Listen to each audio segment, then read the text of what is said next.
Allahın acığı gəlir bağlılıqlardan. Allahın ən xoşuna gəlməyən şey insanın bağlılıqlarıdır. Allah birini bir şeyə bağlı görəndə imtihanlarla qopartmağa başlayır, ayırmağa başlayır. Allahın bundan başqa işi yoxdur insandan. Hey, ümid elədiklərindən qopardır insanı. İmtihanlar belə olur. Nəyə arxalanırsan, bir də görsən onu vurur. Nəyə söykənirsən, ona zərbə vurur. Özü də deyir ki, İzzət və cəlalıma and olsun ki, bəndən məndən başqa nəyə ümid eləsə, ümidini puç eləyərəm. Öz İzzət və cəlalını and içir. Ne üçün Allah bu qədər belə demək mümkündürsə, bu mövzuda həssasdır? Ona görə ki, bəndəsi bir şeyə bağlananda zəifləyir və Allah istəmir ki, bəndəsi zəif olsun. Allah bəndəsinin zəifliyini istəmir. Çünki Allah qüdrətli bir insan yaradıb. İnsan qüdrət sahibidir. İnsan əzəmətli bir varlıqdır. Allah istəmir bəndəsi zəifləsin, aciz olsun. İstəyir ki, bəndəsi qüdrət sahibi olsun, qüdrətli olsun. İnsan elə uca bir varlıqdır ki, Allah insana deyir ki, səni özüm kimi edərəm. Özüm kimi edərəm, yəni sən o qədər qüdrətə çata bilərsən ki, nə istəsən, nə iradə eləsən, aləm sənin iradə və tabi olar.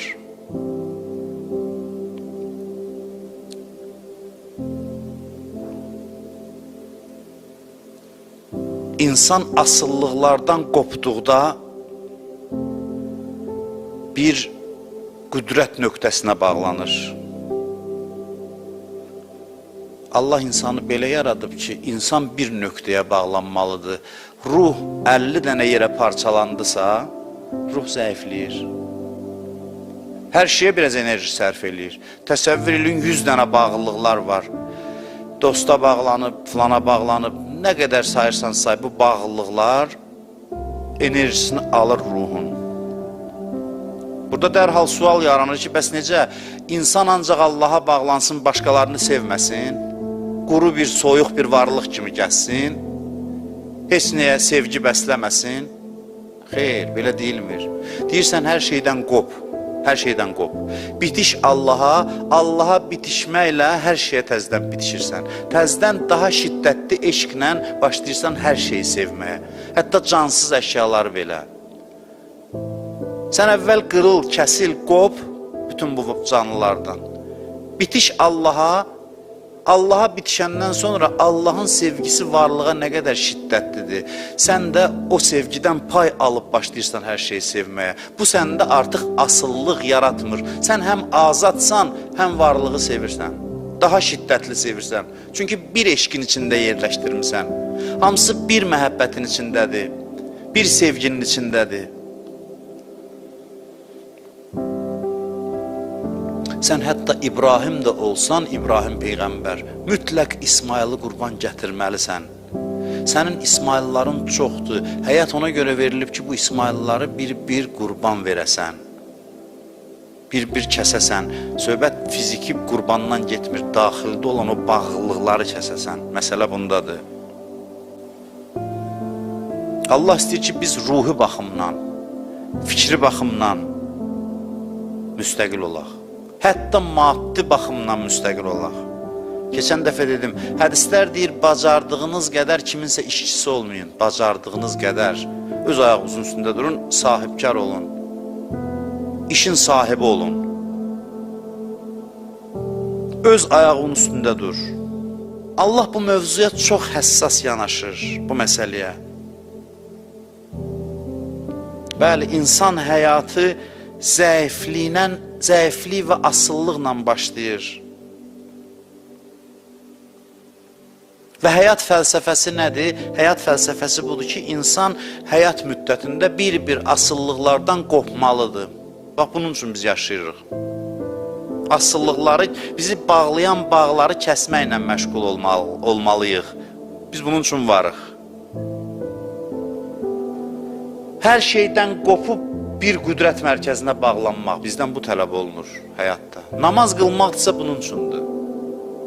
Oruç tutmaqdırsa bunun üçündür. Bütün ibadətlər bunun üçündür. Başqalarından qopardıb bir mərkəzə bağlamaq üçündür insanı. Və son nəfəsində can verəcək hamı. Ölüm qaçılmazdır. Hamımız bilirik, ölüm qaçılmazdır. Kullu nəfsin zaiqatul maut. Bütün canlılar ölümü dadacaq. İnsan xoşlamır bunu eşitsin, amma bu belədir. Həyatın reallığıdır. Hamını bir gün dünya ilə vida anı gözləyir. Ölüm nədir? Ölüm tam qopmadır. Dünyadan, hər şeydən qopardır səni, aparır.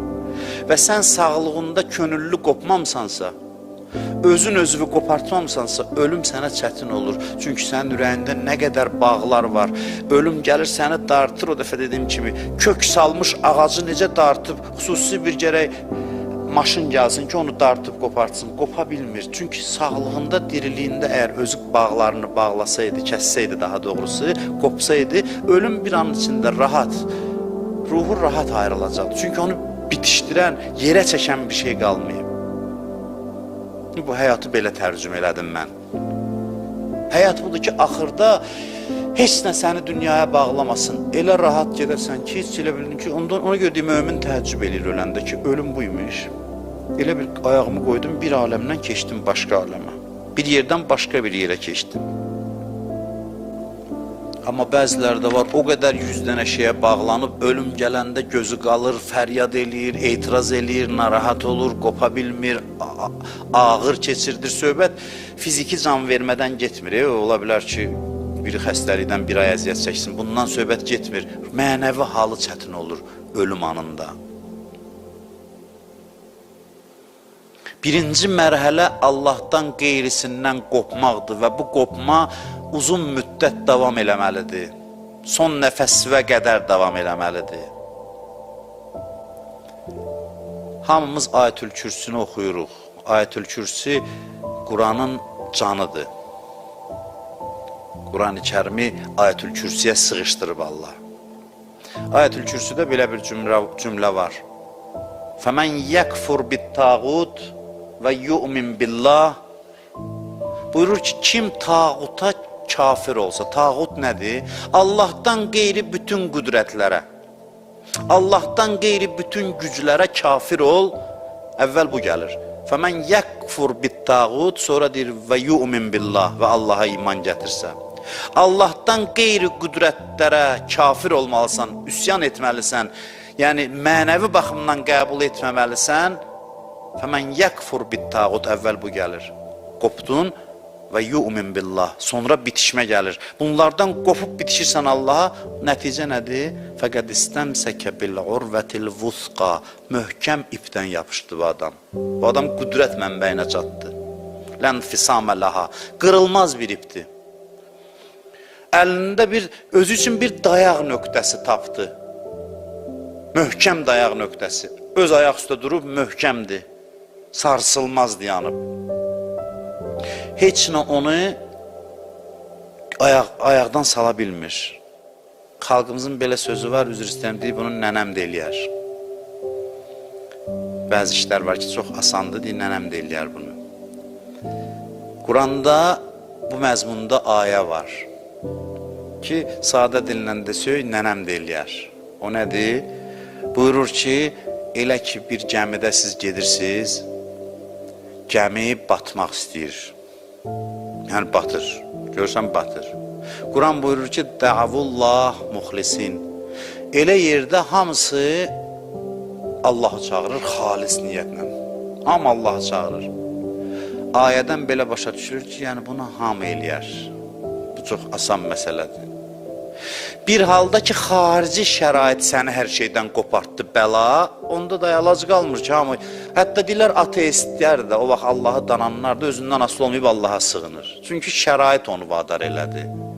Dənizdə gəminin batmağı onu avtomatik qırdı hər şeydən, bütün bağlılıqlardan. Bəlanın şiddəti adamı asıllıqlardan qopardanda, ya Allah demək, Quran deyir ki, sadə dillə desək, siz, yəni ay insanlar, siz demişkən onu nənəm də eləyər.